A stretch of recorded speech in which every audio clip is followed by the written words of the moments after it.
ನಮಸ್ಕಾರ ವೀಕ್ಷಕರೇ, ಧ್ವನಿ ಸಂಜೆ ವಾಹಿನಿಗೆ ಸ್ವಾಗತ.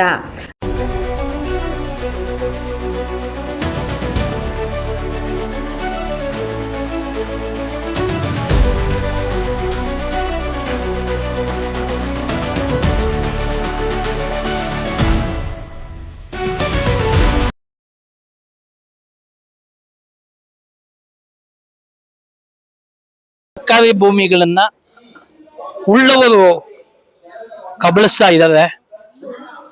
ಕನಿಷ್ಠ ಬಡವರ ಸಮಸ್ಯೆಗಳು ಅನೇಕ ಬಾರಿ ಸರ್ಕಾರದ ಗಮನಕ್ಕೆ ತಂದರೂ ಕೂಡ ಕ್ರಮ ತಗೊಳ್ತಾ ಇಲ್ಲ. ಈ ನಿಟ್ಟಿನಲ್ಲಿ ಬಡವರು ಒಂದು ರೀತಿಯ ನಿರಾಶೆಯನ್ನ ಅನುಭವಿಸ್ತಾ ಇದ್ದಾರೆ. ಅದಕ್ಕೆ ಉದಾಹರಣೆಯಾಗಿ ಇವತ್ತು ಅನೇಕ ಕಡೆ ಈಗ ನಾವು ಒಂದು 2-3 ಇದನ್ನ ಸರ್ಕಾರದ ಗಮನಕ್ಕೆ ತಂದಿದ್ದೇವೆ ಈಗಾಗಲೇ. ಒಂದು ಮೈಲ್ಸಂದ್ರ ಸರ್ವೆ ನಂಬರ್ 17ರಲ್ಲಿ ಸರ್ಕಾರಿ ಗೋಮಾಳ ಇದೆ, ಅದನ್ನ ಯಾವನೋ ಒಬ್ಬ ದಾಬಾಗಳು ಕಟ್ಟಿ ಬಾಡಿಗೆಗೆ ಬಿಟ್ಟಿದ್ದಾನೆ. ಇನ್ನೊಂದು ಕಡೆ ಯಲಹಂಕ ಸಮೀಪ ಅಮೃತಹಳ್ಳಿ ಅಂತ ಸರ್ಕಾರಿ ಗೋಮಾಳ, ಹಳೆ ಸರ್ವೆ ನಂಬರ್ 95, ಹೊಸ ಸರ್ವೆ ನಂಬರ್ 138. ಅಲ್ಲಿ ಸುಮಾರು ಸರ್ಕಾರಿ ಗೋಮಾಳದಲ್ಲಿ 2 ಲಕ್ಷ ರೂಪಾಯಿ ಬಾಡಿಗೆ ವಸೂಲು ಮಾಡ್ತಾ ಇದ್ದಾನೆ ಅಲ್ಲಿನ ರಾಮಸ್ವಾಮಿ ಅಂತ ಒಬ್ಬ.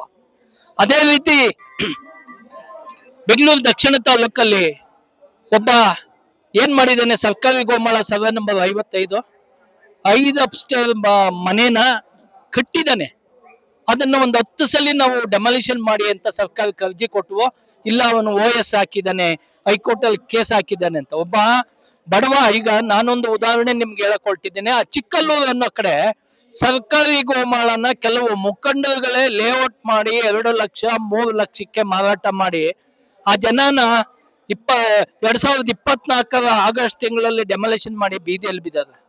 ಮತ್ತೆ ನಮ್ಮದು ಈ CV ರಾಮನ್ ನಗರ ವಿಧಾನಸಭಾ ಕ್ಷೇತ್ರದಲ್ಲಿ 2021ನೇ ಇಸ್ವಿಯಲ್ಲಿ 80ಕ್ಕೂ ಹೆಚ್ಚು ಅಲ್ಲಿ ದಾಖಲಾತಿಗಳನ್ನ ಹೊಂದಿದ್ದಾರೆ. ಸ್ಲಮ್ ಅಲ್ಲಿ ವಾಸ ಮಾಡುವಂತ ಜನನ ಆಧಾರ್ ಕಾರ್ಡ್ ಇದೆ, ಎಲೆಕ್ಷನ್ ಕಾರ್ಡ್ ಇದೆ, ರೇಷನ್ ಕಾರ್ಡ್ ಇದೆ. ಡೆಮಾಲಿಷನ್ ಮಾಡಿದ್ದು 2021ರಲ್ಲಿ. ಇವತ್ತು ಅವರೆಲ್ಲರೂ ಕೂಡ ಮಾರತ್ತಳ್ಳಿ ಕೊಳಚೆ ಅಭಿವೃದ್ಧಿ ಮಂಡಳಿ ನಿರ್ಮಿಸಿರುವಂತ ಮನೆಗಳಲ್ಲಿ ವಾಸ ಮಾಡ್ತಾ ಇದ್ದಾರೆ. ಕನಿಷ್ಠ ಅಲ್ಲಿ ಶೌಚಾಲಯ ತುಂಬಿ ತುಳುಕ್ತಾ ಇದೆ, ನೀರಿಲ್ಲ, ನೀರಿಂದ ದೊಡ್ಡ ಮಾಫಿಯಾ ನಡೀತಾ ಇದೆ. ಒಂದೊಂದು ಬೋರ್ವೆಲ್ ಹಾಕಕ್ಕೆ ಒಂದು ಮನೆಗೆ 1000 ಅಂದ್ರೆ 924 ಮನೆಗೆ 1,000 ರೂಪಾಯಿ ಲೆಕ್ಕ ಹಾಕಿದ್ರೆ ಎಷ್ಟು ಕೋಟಿ ಆಯ್ತು? ಸರ್ಕಾರ ಇದೆಯಾ ಸತ್ತೋಗಿದೆಯಾ ಅಂತ ಗೊತ್ತಾಗ್ತಾ ಇಲ್ಲ. ಅಲ್ಲಿ ಲೋಕಲ್ MLAಗಳು ಚೇಲಾಗಳನ್ನ ಬಿಟ್ಟು ಇಷ್ಟೆಲ್ಲ ಮಾಡ್ತಾ ಇದ್ರು ಕೂಡ ಅನೇಕ ಬಾರಿ ಇದ್ರ ಬಗ್ಗೆ ನಾವು ಈಗಿನ GBIಗೆ ಕಂಪ್ಲೇಂಟ್ ಕೊಟ್ಟವು,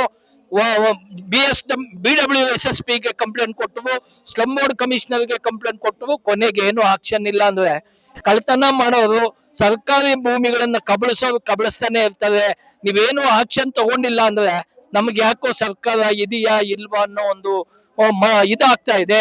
ಆ ನಿಟ್ಟಲ್ಲಿ ನಾವು ಇಷ್ಟೇ ಹೇಳೋದು, ಕೋಗಿಲು ಲೇಔಟ್ ಅಲ್ಲಿ ಯಲಹಂಕ ಸಮೀಪದ ಡಿಸೆಂಬರ್ 20ನೇ ತಾರೀಕು ಅವರನ್ನು ಬೀದಿಗೆ ದಬ್ಬಿದ್ದು ಧೂಳಲ್ಲಿ ಮಣ್ಣಲ್ಲಿ ಇವತ್ತಿಗೂ ಆ ಜನ ಮಲಗಿದ್ದಾರೆ. ಅವ್ರು ಕೊಟ್ಟಂತ ಆಸ್ಪತ್ರೆಗಳನ್ನು ವಾಪಸ್ ಕಿತ್ಕೊಳ್ತಾ ಸರ್ಕಾರ. ಕನಿಷ್ಠ ಕುಡಿಯಕ್ ನೀರು ಕೊಟ್ಟಿಲ್ಲ. ಆ ಹೆಣ್ಣು ಮಕ್ಕಳು ರಸ್ತೆಯಲ್ಲಿ ಮಲಗಿದ್ದಾರೆ, ಬಾತ್ರೂಮ್ಗೆ ಜಾಗ ಇಲ್ಲ, ಸ್ನಾನ ಮಾಡಕ್ ಸ್ಥಳ ಇಲ್ಲ. 6 ಕಿಲೋಮೀಟರ್ ಹೋಗಿ ನೀವು ಸ್ನಾನ ಮಾಡ್ಬೇಕಾದ್ರೆ, ಬಾತ್ರೂಮ್ಗೆ ಹೋಗ್ಬೇಕಾದ್ರೆ ಅಂತ ಹೇಳ್ತಾರೆ. ಇದು ನಮ್ಮ ಪರಿಸ್ಥಿತಿ. ದಯವಿಟ್ಟು ಸರ್ಕಾರ ಕನಿಷ್ಠ ಏನು, ಈಗ GBI ಎಲೆಕ್ಷನ್ ಬೇರೆ ಬರ್ತಾ ಇದೆ, ಈಗ ಅದು ಎಚ್ಚೆತ್ಕೊಂಡು ನಾವೆಲ್ಲನೂ ಕೂಡ ಪ್ರಾಮಾಣಿಕವಾಗಿ ಕಷ್ಟಪಟ್ಟು ಈ ಸರ್ಕಾರನ ಅಧಿಕಾರಕ್ಕೆ ತಂದಿದ್ದು. ಕನಿಷ್ಠ ನೀವು ಬಡವರ ಸಮಸ್ಯೆಗೆ ಸ್ಪಂದಿಸಿಲ್ಲ, ಬರೀ ದುಡ್ಡಿರೋರ್ನ ರಿಯಲ್ ಎಸ್ಟೇಟ್ ಮಾಫಿಯಾಗಳನ್ನ ಸಪೋರ್ಟ್ ಮಾಡ್ತೀವಿ ಅಂದ್ರೆ ಬಡವರು ಎಲ್ಲಿಗೆ ಹೋಗ್ಬೇಕು, ಯಾರನ್ನ ಕೇಳ್ಬೇಕು? ಇದು ನಮ್ಮ ಸಮಸ್ಯೆ ಆಗಿದೆ. ಆ ನಿಟ್ಟಿನಲ್ಲಿ ನಾವೆಲ್ಲರೂ ಕೂಡ ಇವತ್ತು ಬೀದಿಗೆ ಬಂದಿದ್ದೇವೆ.